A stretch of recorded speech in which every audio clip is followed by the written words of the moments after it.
Hi, welcome to Elonix. In this episode, we will see how to make a light sensor circuit using LDR and 555 time IC. This circuit turns on the output whenever light more than a specific threshold is incident on the LDR. Here I have configured the minimum threshold of light to be very less, so the output turns on even if there is little light. And this threshold can be adjusted by using a potentiometer. I am now configuring the circuit to turn on only if there is more light than what we had earlier. So as you can observe, now the circuit is less sensitive to light and it turns on the output only if the intensity of light is much higher.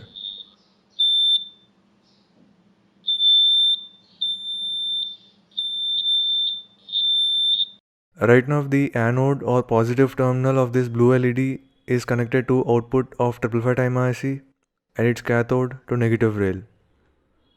So the blue LED turns on whenever the output of 555 time IC is at positive voltage.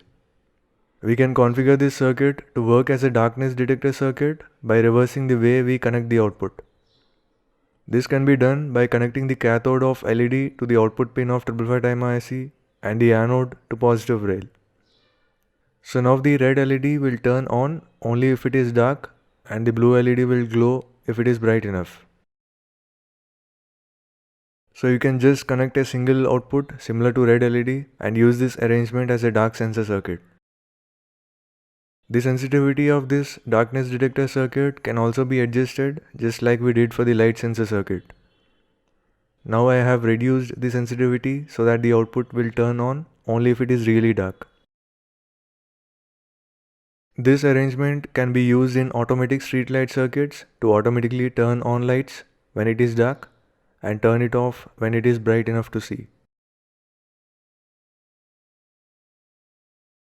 In addition to this, we can also utilize the other pins of 555 time IC to configure it in a stable mode, which can be used to blink the output on and off if the light sensor is triggered, instead of just keeping the output on.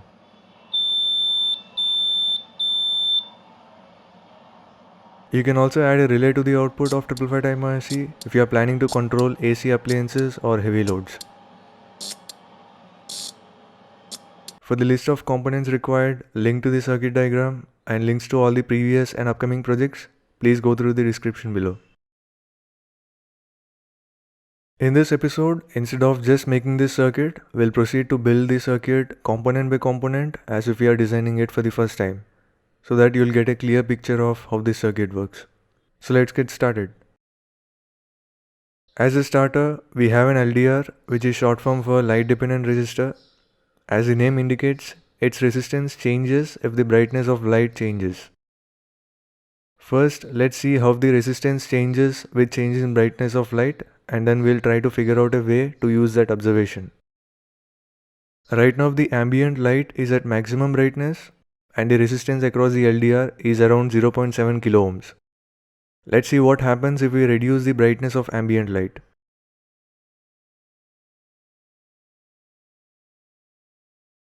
The resistance of LDR started increasing and it reached up to a few mega ohms when it is almost dark.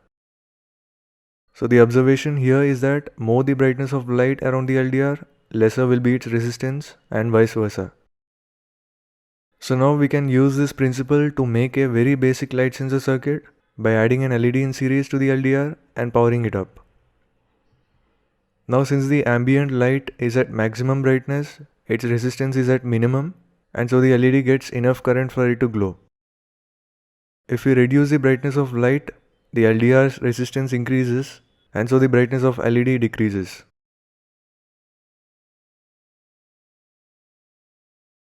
This circuit works fine as a light sensor for loads that consume very less current, but it doesn't work at all for heavy loads like DC motors or LED strips, etc. Also, we can't invert the output in order to have a dark sensor. So we are going to recruit 555 time IC for doing this job, and let's start with a typical sensor arrangement. Here we have an input, which is LDR in this case, a 555 time IC which decides on whether to turn its output on or off depending on the feedback from LDR. And we also have an output which is LED or buzzer in our case. For the 555 timer IC to turn on the output, we need the LDR to communicate 555 timer IC on the amount of light surrounding it. The only way to do that is by creating an analog signal whose voltage corresponds to brightness of light around the LDR and pass it to 555 timer IC. In order to do that, we can create a classic voltage divider circuit using LDR and a series resistor. For those who are just getting started with electronics, this is the basic concept of voltage dividers. Let's assume that the voltage or potential at this point is 9 volts and at this point it is 0 volts. So what's happening here is that as current flows through the resistors, its potential or voltage starts from 9 volts and it gradually reduces and approaches to 0.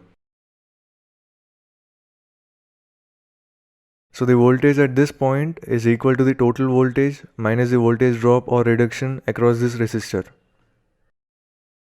And this changes if resistance changes,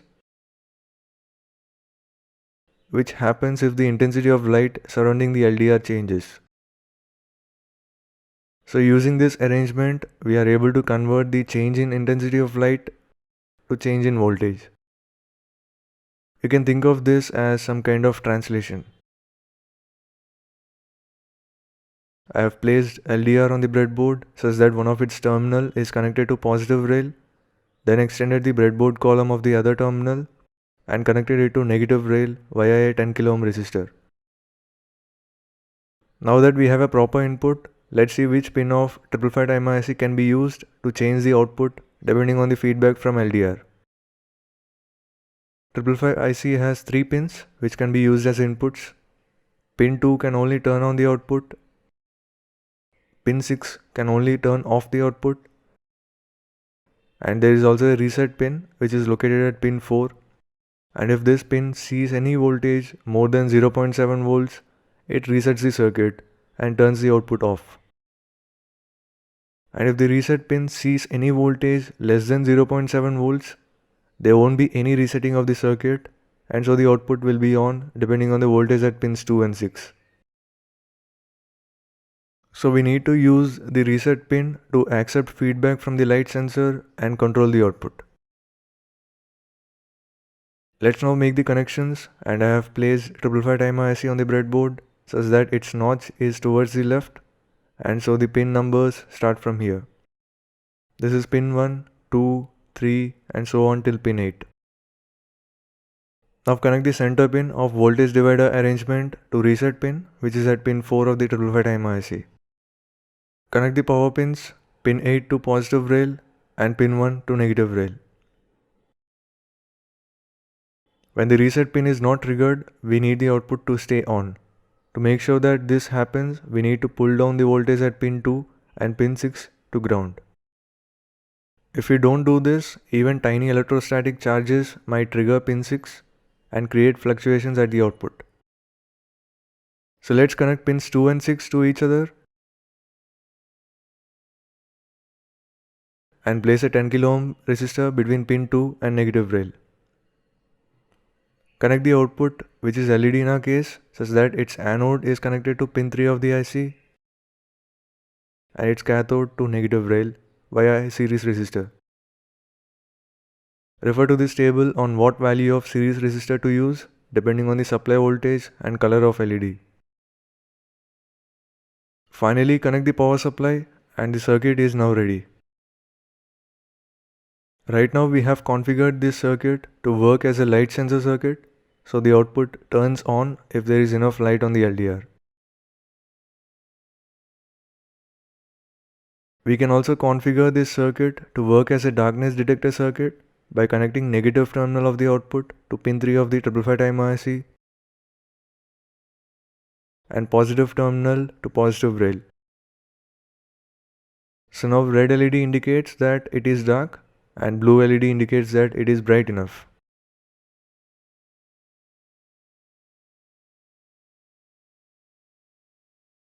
If you wish to adjust the sensitivity, use a 10 kilo ohm potentiometer in place of this 10 kilo ohm resistor. You need to connect the variable pin which is at the center and any of the fixed pins at the end in place of the 10 kilo ohm resistor.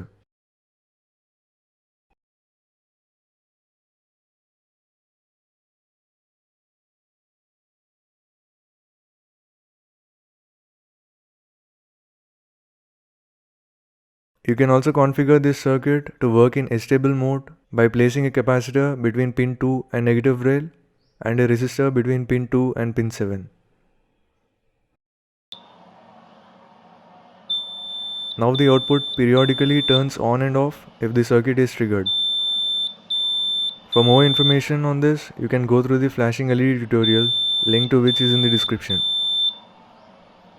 This video is a part of 18 video series on projects using 555 time IC. Do check them out if you like this video. Thanks for watching, do subscribe and have fun.